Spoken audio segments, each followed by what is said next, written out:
I pre-prepared Jenna's hair by blast drying in salt spray and magical potion to achieve the perfect base to work from. Step 1. Establish a side parting and divide the hair into 4.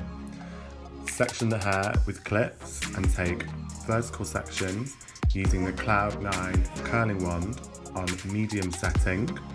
Wrap the hair around, leaving the ends out straight.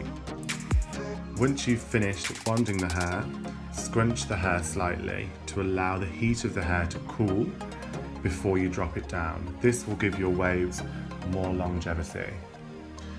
As you work up the hair, it's important to vary the direction that you curl the hair to achieve a more natural feel. Step 2. Continue all the way up.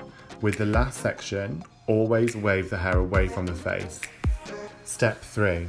Allow the hair to cool and spritz with hairspray for hold. Step 4. Tilt the head back using your fingers. Shake the hair out to achieve a more natural finish.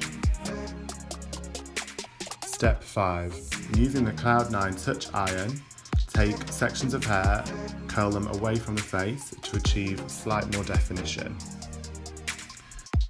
Step 6. Pinch the hair around the hairline with the iron.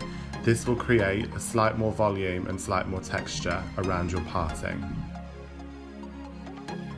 Step 7. Lift areas of hair and spritz with hairspray to achieve more texture.